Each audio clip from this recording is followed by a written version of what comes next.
Hello and welcome to episode 5 of the Portadown Preview Show. I'm Neil, and as always, I am joined by two-time Ballon d'Or winner, two-time Wimbledon men's single champion, BBC Sports Personality of the Year 2015, and former WWE World Heavyweight Champion, Dave Wiggins. Dave, how's that for an introduction this week? And how are you today? Well done. I'm very well. Thank you very much for that introduction. It was much more substantial than last week, and you've obviously put a whole lot of work into it, and I really appreciate it. Thank you. It's good to be here. Now, what do you hear the one he gives me? I know. We're joined by Michael Clarke. Hey!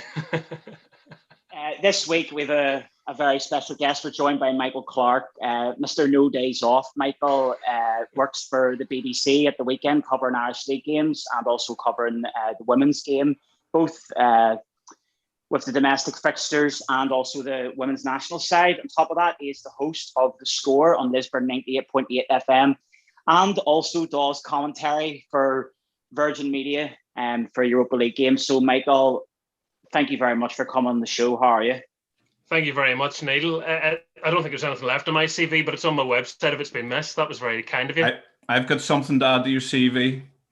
Portadown, end of season dinner, special guest. 2 years out of 3, is that right? Yeah, and I mean, unless you have some inside knowledge, I was hoping it was going to be 3 in a row, but something happened last year. Let's not talk about it. It was something happened that put your name was top of the list there again, I would say, yeah. Just had to negotiate over the price, and then it probably would have been okay after that, you know. It's always when Jackie Fullerton's not available, isn't it? That's pretty much my motto. You're always our first choice, Michael, recently anyway. Yeah, I've really enjoyed doing it. It's been great fun. And after a couple of near misses with promotion, we were all looking forward to a big promotion party celebration. So it's a shame that didn't get to happen properly. But look, we're sitting here talking about you in the Premiership, so I suppose you don't mind too much now. It's not too bad. And obviously, we'll tip our hats to say you're the third Carrick-Fergus man on the show in 3 weeks. What's going on there? Neil's just inviting everybody he knows from Carrick-Fergus, but you all just happen to be sports correspondents and reporters and well-known faces in the Northern Ireland sporting field. There you go. And Neil's quickly catching up, isn't he, Michael? He is. I mean, just before we start recording here, I already asked him for his autograph. So, you know, that's something I'm looking forward to receiving. Good. You don't need my autograph. Just make sure you give me a lift home from the Portadown end of season 2 again, and we'll call it evens at that there. Here, listen, Neil, you're about to introduce us and get us talking about football, but there's a bit of a theme going on here where we're talking about kits down the years. So I think we've got to take a minute and just acknowledge that. So what have you got on this evening? So this evening I have got on the 1991-92 Portadown home shirt. They would have worn this playing against Porto in the Champions League all those years ago. So it's nice. A bit of a classic. Admiral made by Admiral, and also the sponsor is Admiral as well. So and a wee long sleeve version. Let's see the cuffs on that. Oh baby, look at those. Unreal. Yeah. Beautiful. Great kit that was. The grey one, the grey away kit was lovely as well. Yes, well, funny, last week after we chatted on the show and how I was campaigning for a yellow away kit again, we got a couple of tweets and somebody said they need to bring back the grey shirt again, reimagined. So I think it was the Ajax have a similar kit in the last few years. So it was sort of like that, to reimagine. That would be very nice indeed. So thank you very much for mentioning the yellow kit, because you did mention the 2017 yellow kit. And in the vein, I think we're starting a campaign for a yellow away kit for next year, Michael. Bit of yellow with a red trim, sort of 1970s Liverpool style, you know. Very nice. But we have a supporter at Shamrock Park called Wayne Kerr. Neil, I don't know if you know him. You know him. He always wears a full kit every week. Do you know him? Full kit Wayne Kerr. Well, in his honor this evening, I have gone for the kit that you mentioned last week, which is the. That's bright, isn't it? Is that the one you were talking about? Yeah, it's really nice. It's Believe a nice it or not, number, that. I've got shorts on too and socks. I am so relieved you had shorts on. I had no idea what was happening. There we go. So no, that was a nice wee kit there. But Full marks if either one of you can guess what name is on the back, because it's obviously a beautiful match-worn edition. Whose name's on the back? An absolute Portadown legend from 3 seasons ago. Former Crusaders player. Marcio Suarez. Oh, he's good. He's got it. Oh, he's good. He's good. I keep telling Tippy he needs to sign him back, but he's not entertaining that at all. So St Mary's are looking too high a transfer fee, apparently. So there you go. That's the end of that. Yellow football shirt for next year, please. Way atop. Thank you very much. Collar. We'll take a collar as well. You will indeed. Before we kick on with the show here, as always, don't forget to like and subscribe to the We Are Ports TV YouTube channel. I know people are tuning in and listening also through Spotify, but they're watching as well on YouTube. And there's a lot of people that haven't necessarily been subscribing to the channel. So if you could like and subscribe, that would be greatly appreciated. So yep, there's the cheap plug in already. So obviously the last week there's been plenty to digest since we last spoke. First of all, on Saturday, Portadown were playing Cliftonville in a weekend where the local game was ravaged by the terrible weather, but thankfully, and full credit to Jack Moffat, the groundsman, the Portadown game was able to go ahead, and I think everyone put in a valiant and tremendous effort to make sure the game went ahead. So yeah, Cliftonville 1-1 draw. Dave, what do you make of it? Are you happy, Bunny, after it? Yeah, I mean, totally a point against Cliftonville, home or away this season. I would have taken at the start of the season. It was a brutal day, and like you said, Jack and other directors and staff and volunteers cleared the pitch really well. Great foresight to get the kickoff moved back until 5 o'clock to give an extra couple of hours for that, which I just think was brilliant because we all want the matches played. So if you can put in that effort, and everyone put in a really good effort. Story of the game, first half was, I think the BBC tweeted, Michael, it was just pretty much a dull half of football. I didn't mind it so much because we were still in the game at halftime, but not a lot happened. You know, we had a couple of half chances and we were playing into the wind in the first half. But, you know, then in the second half, Cliftonville really took hold of it, playing into the wind. It was a really entertaining match, you know, and if you'd have said at the start, will you take a point? I would have said yes, thank you very much. And that's what we came out of, you know. Cliftonville are no dozers. There's a lot of experienced players in that squad, and I was happy enough with that result, yeah. And of course, Adam McCallum adding to his goal tally for the season from centre back with just get anything you can, get something on the ball when the cross comes in from the corner, and he got his head on it. And that was great, yeah. So felt like a win in some ways because we were under the cosh for a good bit of the second half, but we settled for the point, yeah.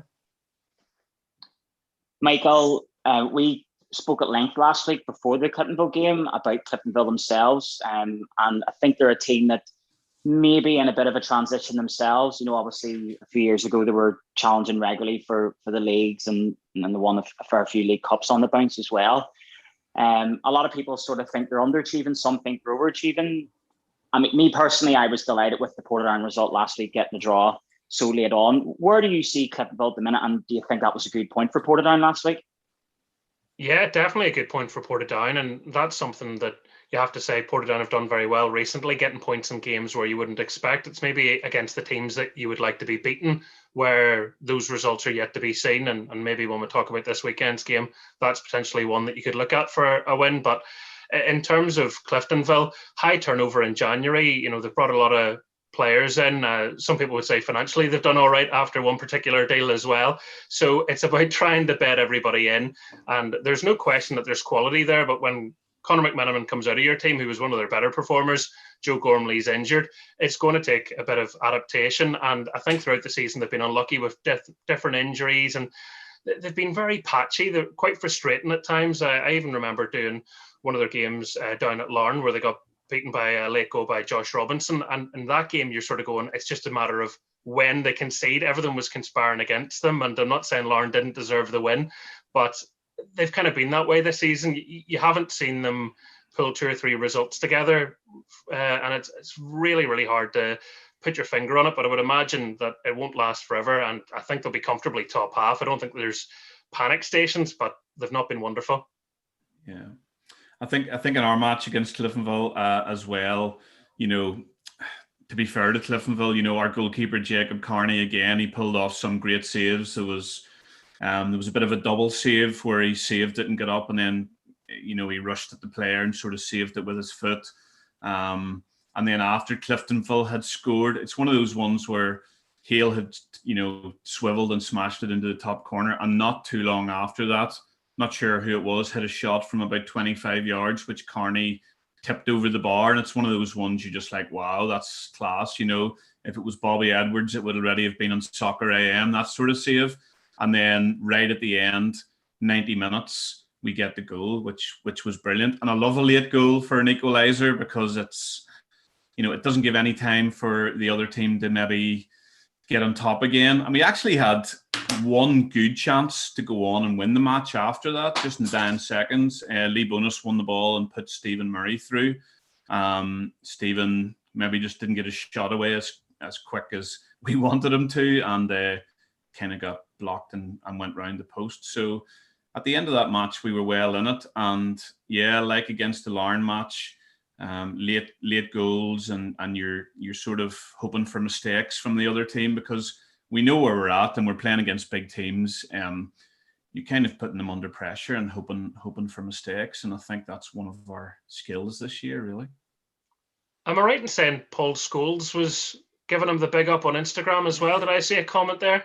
Oh, so there was something going on. So I did a bit of research. What I mean was Instagram stalking. And it looks like maybe Jacob Carney's girlfriend's or female friend's father had Instagrammed Paul Scholes and tagged him, and then Paul Scholes replied to say what a great save, and then Tippy got involved and just made sure that and signed him. Portadown player, we're keeping him grounded. Let's not make too big a deal of him and see if we can have him for another season. Maybe, I don't know. Yeah, he's looked really good. Yeah, he's been excellent. He's made some phenomenal saves. I don't think he could have done anything about Cliftonville's goal at the weekend, mind you. It was a smashing strike from Rory Hale. I don't even think Peter Schmeichel could have saved that, to be honest. Do you know what I mean?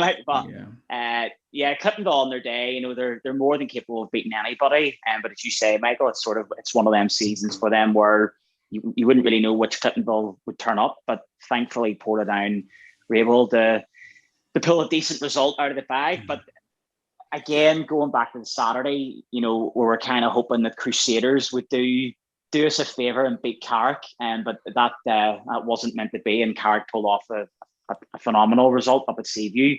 Big smiles, look. But then obviously that'll lead us into Tuesday night there, Glentoran. I know we bigged it up there last week, the big game against the Glens. It's always one that's very feisty and one to look forward to, and one that it's not really short of controversy. And long behold, there was controversy again, but I think it was the right decision. Greg Hall sent off for handling the ball on the line, and Portland were down to 10 men, which put the nail in the coffin in us, really, to be honest, because we were chasing shadows after that. Michael, obviously last night Portland got beat 3-1 by Glentoran at Shamrock. What were your thoughts on the game? Well, the good news for Greg Hall is he wasn't the worst handball red card for a defender even on that night. So, Sean Ward probably takes the trophy for that. So Greg's probably been able to slide under the radar a little bit. So, nothing controversial about the decision. It was a fine save, but conceding that goal, it was a quality goal that Glentoran opened the scoring with in the first place. McDade's cross, McManaman stretching and getting his first for the club since re-signing for them, and he's just fit it straight in there and done exactly what they were hoping for. So when you go a goal down early doors, just I guess a wee bit like at the Oval, it rattles the players a little bit, and I think Glentoran were quite comfortable for large portions of the game. They were in their stride, and as soon as the red card and the penalty happens and Hervoy Plum tucks that away, I never really thought Portadown were going to get back into it, if I'm being totally honest. But what I will say to their credit is they forced a mistake from Paddy McLean, Bonus capitalised, pulled you back. and just made it a bit nervy for Glentoran, because we have seen them blow leads this season. So there was a question mark as to whether they could go on. But I think having the number advantage obviously was going to be telling. And at the end, I think a few Portadown players are quite tired. Saturday, Tuesday, 10 men for a good portion of the game. It was always going to be difficult against a very good Glentoran team. I thought they played well last night. They looked a lot better than maybe some of their previous matches. Yeah, they did. I don't usually like giving Glentoran credit, but to be fair to them, they did play very well, and they did make it immensely difficult for us, and they were knocking the ball about lovely. The funny thing is, I know they've came in for a lot of criticisms themselves this season, Glentoran, but if they actually win their games in hand, they're right back up there at the pushing for the top 3. It's a mad out season, because a few weeks ago they were down 7th and 8th, and now suddenly you're talking that they could make a run for the top 3. But I think, there can be no complaints about the sending off. It's just we shot ourselves in the foot, and then we're deservedly beaten. I don't really think anybody could argue about that, to be honest. But Lee Bonus, there was definitely no complaints about the handball, because what Greg Hall needs to do is take credit for an absolutely lethal save. It was a header from point blank range. And there's another thing there, whenever I was a young lad playing football, to no decent standard whatsoever, but if the goalkeeper left the 18-yard box, did you guys never play fly keepers? I just think the goalkeeper was that far out. Greg Hall thought, I'm the keeper here. And to be fair, he called it. He made an excellent save, and it's disgraceful that the referee gave a penalty and sent him off, to be perfectly honest. The downside is we will miss him on Saturday. He'll be in for a 1-match suspension, and we'll miss him. Dungannon's an important game, but sorry, Neil. You're saying there about the getting Jacob Carney's save on Soccer M from the Cliftonville game last week. Maybe we should be campaigning for Greg Hall's save last night to be on Soccer M instead. Think so. The other observation I made in the match was, you go into a game against Glentoran at Shamrock Park with optimism, regardless of, I can confidently say, Glentoran are paying a majority of their players 5 or 6 times what we are paying them. They're full time. They're, professional. They're a league above. They're doing what they're doing financially and all the other things. And Mick's wanting to announce big plans in the media and all that kind of stuff. But they're really head and shoulders above where we are at the minute. But even with that, you always think anything can happen. But I really feel like we missed the atmosphere of supporters in the stadium last night, where, you can maybe rightly or wrongly put the referee under a little bit of pressure. There's a little bit of intimidation that comes with that in a healthy football way. Is that a healthy thing? I don't know. But you know what I mean? You miss that atmosphere, and you miss that.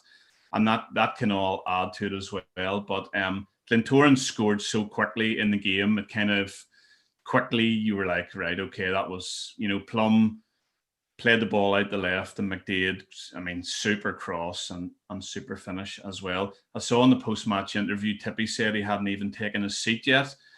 So I don't know if that's just, Tippy slowing down in his old age, and he maybe needs to get round the pitch a little bit quicker rather than Glentoran scoring too early. But they were really good.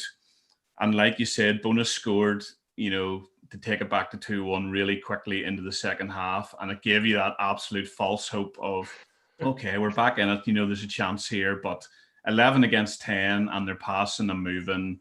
And once the third goal went in, when was that? 60 odd minutes. At that stage, some of our supporters may have headed for the exits if they had been in the stand. That's where you want fans, isn't it, Dave? You want fans to be there when Lee Bonus makes it 2-1, and then all of a sudden you go, oh, hold on, what's going on here? And you're getting stick in every corner, and you're feeling it a wee bit. But without that there, you do lose it when you're the underdog. Yeah, that would have been the moment for the big roar and the big come on, and you go on, and you maybe put Glentoran under pressure again and get a second mistake, and you just don't know what happens. But listen, they deserve to win. They're a good side. They're creeping up the table, as you said, Neil, and with the money that was spent and their setup, it'll be a big disappointment to them if they don't get European football this year, but I think they will. See, obviously, Luke McCulloch was playing last night, and I thought he was brilliant for them. Is Luke a Portadown supporter? Because I know his father played for Portadown, but I could have swore a couple of years ago at a Boxing Day game that I spotted Luke in the stand at Portadown. Yeah, well, I mean, is I think, well, it's the McCullough football family dynasty of Portadown. You know that it goes right through a lot of clubs in town, and Dean McCullough, who played for Portadown, you know, and Big Neil, who's a coach there, and I think he's our first team scout maybe now as well. Luke's father's Dean, as far as I know, who started off at Portadown and then played for Glenavon for a long time. On the footage of Stevie Cowan scoring in the 1991 Irish Cup final, he sort of skips past Dean, but I think Dean won the cup then with Glenavon the year after that. So yeah, I don't know if he's a Portadown supporter. I'd like to say that he is, but I've never seen him wearing a Portadown top. Well, I could have swore I saw him at a Boxing Day game a couple of years ago. Just say he definitely is, in case any Glentoran fans are watching this.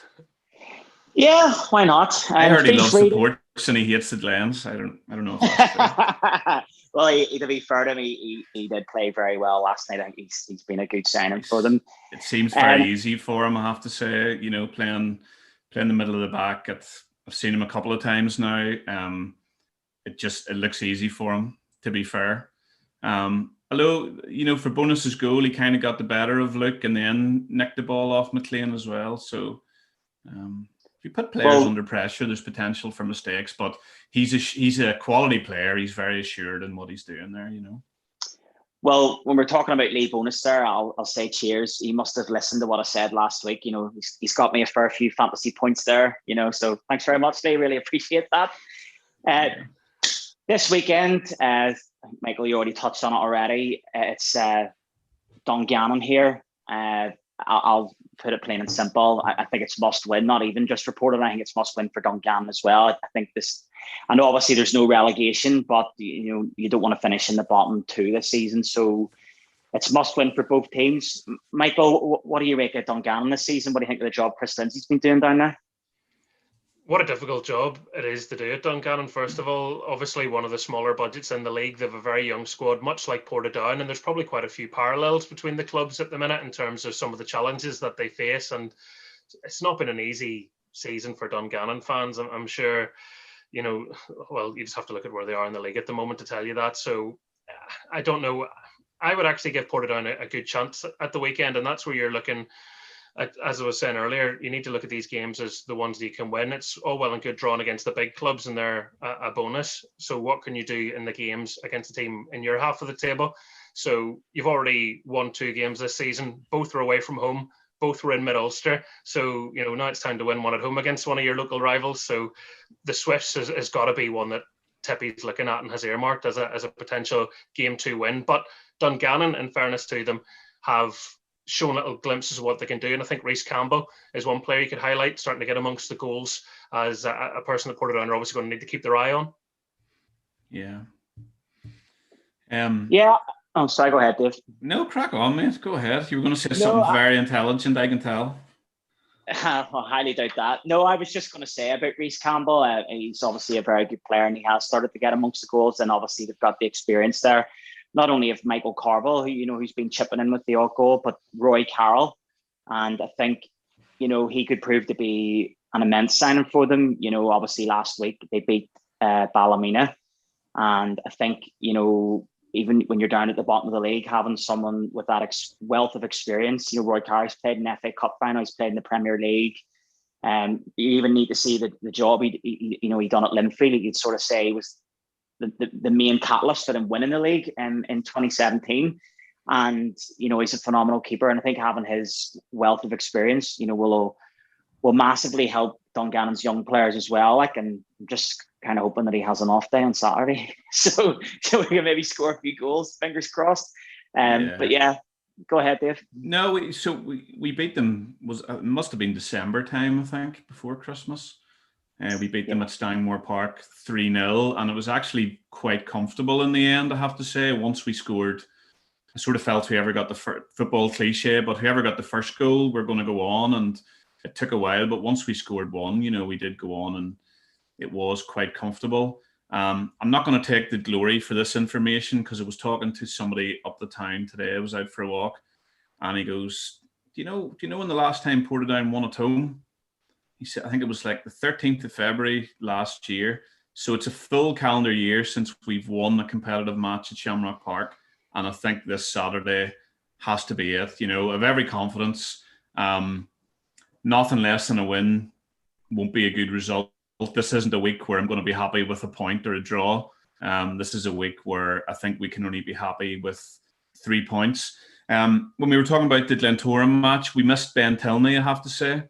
I think maybe, I don't know, I heard someone saying maybe his partner was having a baby or something, so he wasn't in the squad. And I thought we missed that little bit of creativity from him that he showed in the Cliftonville match. So, he'll be back hopefully for that match, and it's players like him who can be the difference. Two similar teams, possibly someone like him can make the difference and just unlock a goal or two here or there, and we'll hope to see him back on Saturday. But Dungannon at home, that's one of those games this season that you fully expect us to win.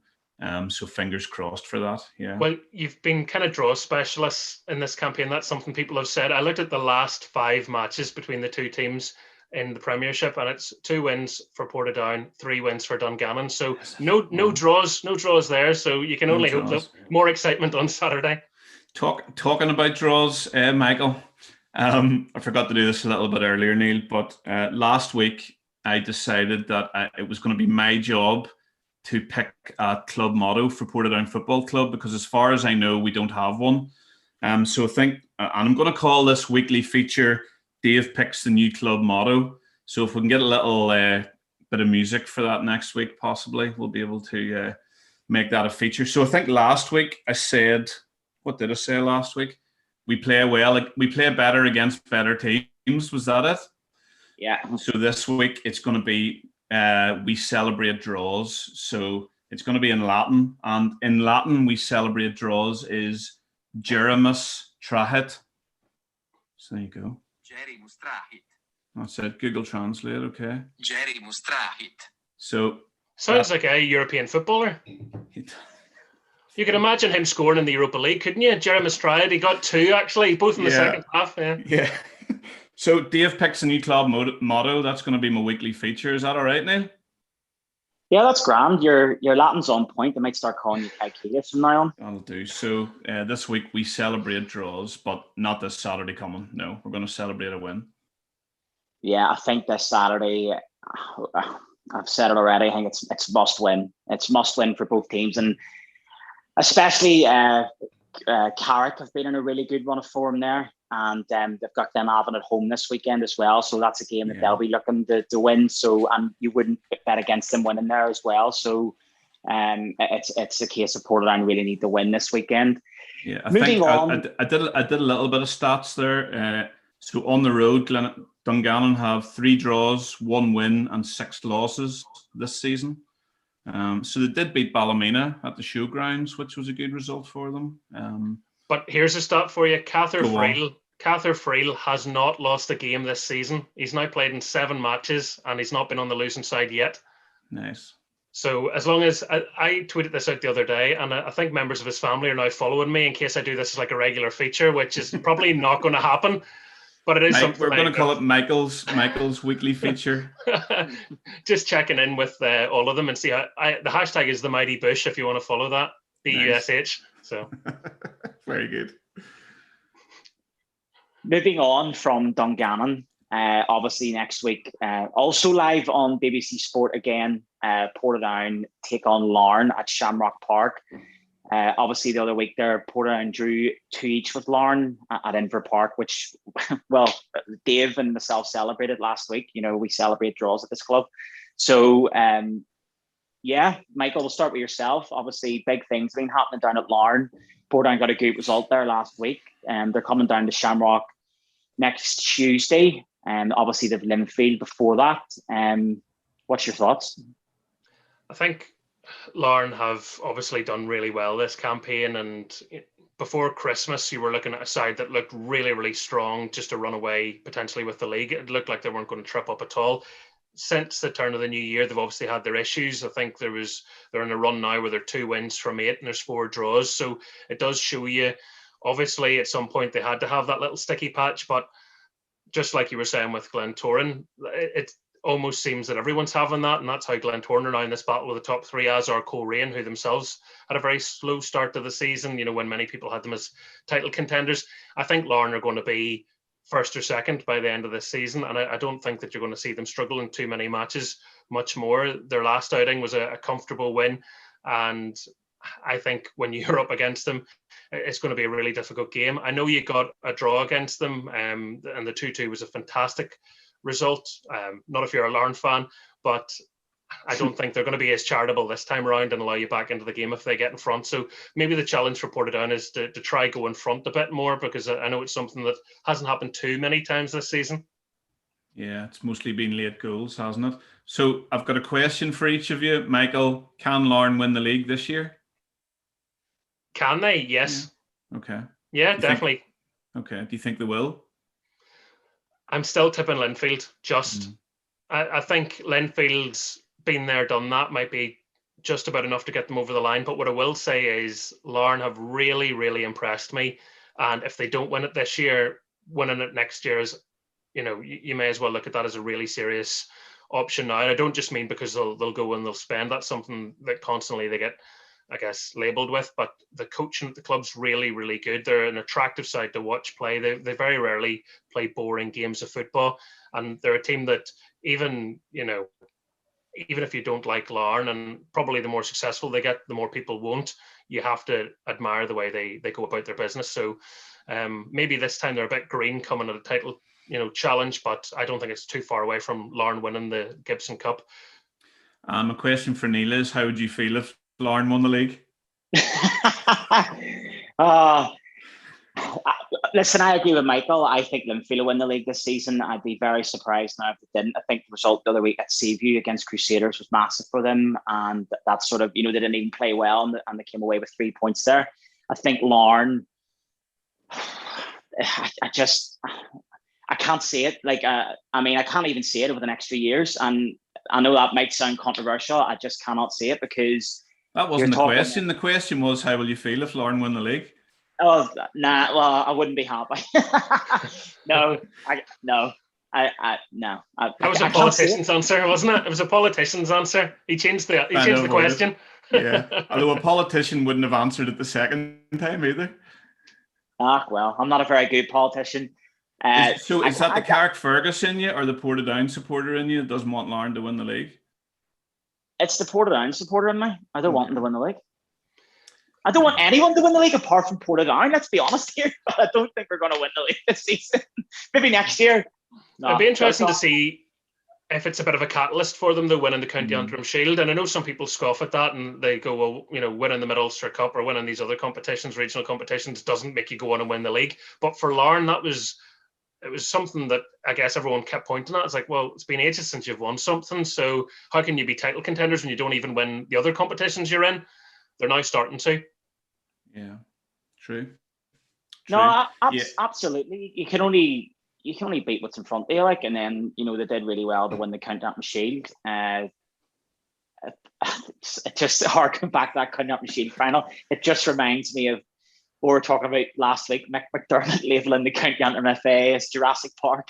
It's a brilliant Irish League moment, but. No, you got to give your hats off to Larne there for winning that competition. I mean, as you say, they haven't won anything I know they won the championship, but in the top tier, they haven't won anything for a long, long time. So, I'm sure is what they'll be hoping to be a catalyst for bigger things ahead. But for this season, no, I just can't see I can't see past Linfield at all, to be honest. Are you commentating, Michael, at the game, Linfield Larne?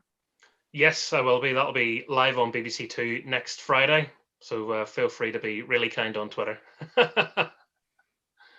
Since you're not in the stadium to wave at me, be nice on Twitter. Yeah. Neil, can we beat Larne on Saturday, do you think? You mean on Tuesday? Is it on Tuesday? What the? Yeah. Tuesday. Can we beat them? Yeah, I'm always optimistic. If we're not playing them on Saturday, we definitely can't beat them on Saturday, but can we beat them on Tuesday? Yeah, why not? But as long as they don't shoot themselves in the foot early doors. I've just realised I made a mistake then earlier on because I was saying about Lauren Linfield coming up here, but it's next again. So apologies for that there. I just realised that it's actually next week. That's the professional in me, you know.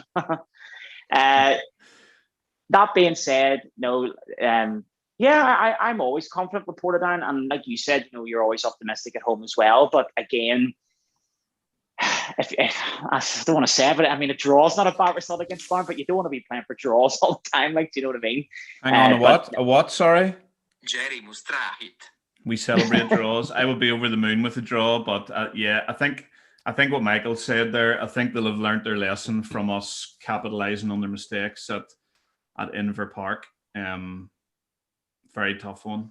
Very tough one. You're not always going to get a game like that either, are you? Connor Devlin was really unfortunate. And if anything, because he's such a strong-willed player and he's a professional, he's going to probably go out and put in the performance of his life now against Portadown to make sure that nobody can kind of hold that against him. I always feel sorry for goalkeepers when they make a mistake because it's the most thankless position in the world. Yeah, I remember, or maybe he'll be nervous coming off his line and he just want to stay on his line and not come out or something like that. But yeah, I would not be a goalkeeper for all the money in the world. Like, no way. I remember Connor Devlin playing for Cliftonville at Shamrock Park against us, and Cliftonville came away with the 3 points and Portadown battered them the whole 90 minutes, and he made save after save after save. He's a brilliant goalkeeper in my opinion, but hopefully he can drop one in again next week. Yeah, I'm not going to go into predictions, Dave, because I don't want us to end up with custard in the face again. So we'll just leave it as I think if you were offered 3 points before this set of fixtures, would you take it? 100%, yeah. Beat Dungannon, get beaten by Larne, I'll be happy enough. Well, I don't want to lose any game, to be honest, but I don't think 3 points would be a bad return. Go on ahead, Michael. I was going to say it'd be incredibly Portadown to be beaten by Dungannon and then beat Larne, wouldn't it? 100%. Totally like us, absolutely like us, because we play better against better teams. Another that motto's so last week. Michael, you've started a new podcast recently, haven't you?